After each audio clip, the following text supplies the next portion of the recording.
Võtan selle aasta viimase mee ja ühtlasi koondan kärjed.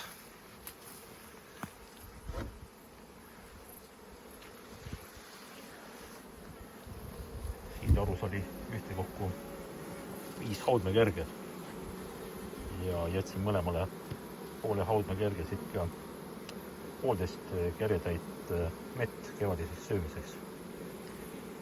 Ja lisaks läheb siia kergede peale ka siis varvalessatõrje.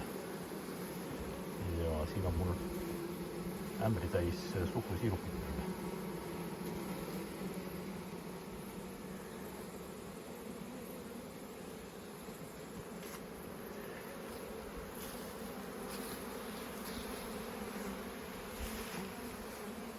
Mm-hmm.